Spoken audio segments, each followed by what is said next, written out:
3, 2, 1, 0. All engine running. Liftoff. We have a liftoff.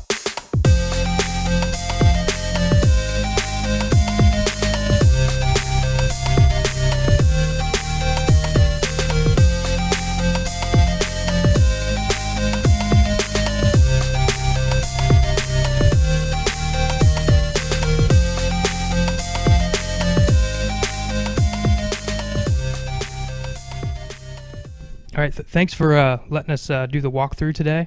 If you want to go ahead and introduce yourself to the people that are watching. Sure. My name is JODI ELOWITZ. I'm the Director of Education and Engagement for the Nancy and David Wolf Holocaust and Humanity Center. Now, what's the significance of this building that we're in right now? So the building that we are in right now, Union Terminal, at one time was a very busy train station. And during the 1930s and 40s, it would have been the place that anybody, refugees or survivors coming from Europe, if they took the train, this is where they would have come through. The concourse upstairs is where they would have taken their first steps to rebuild their lives in Cincinnati. About how many people came through?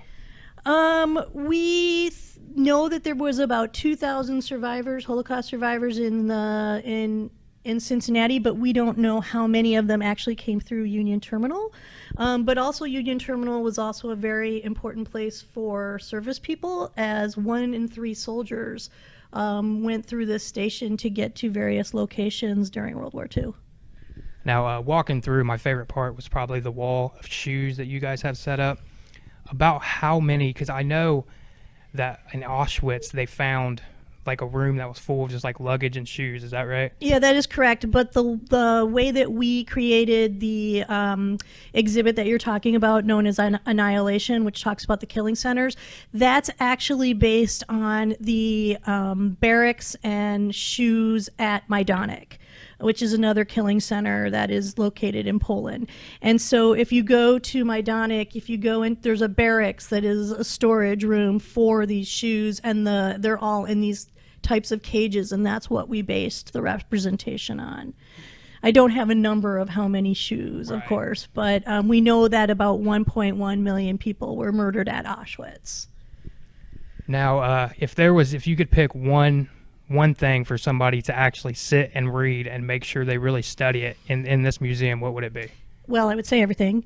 Right. But I think what we want people to take away, I think this is the better answer, what we want people to take away is to see that there is a connection to history here in Cincinnati, that there was a connection to the Holocaust, that we do have survivors here who have shared their stories, and that also that we want people to learn about the Holocaust so that it inspires them to take action in their own lives today. We can't change the past, but we can change our present and the future. And so we're hoping that people will go through the Holocaust Gallery, make their way into the Humanity Gallery, and then be inspired in their own time and their own lives to make a change. I think that's a good place to stop it right there. Thanks again for letting us come and visit. I'm very interested in all this, and it's actually a little overwhelming to walk through and see the actual clothing and whatnot people wore there. So we really appreciate you letting us come in and do this. Oh, we're happy to have you, and we hope that your viewers and listeners will come and visit the museum as well. All right, thank you guys. Thank you.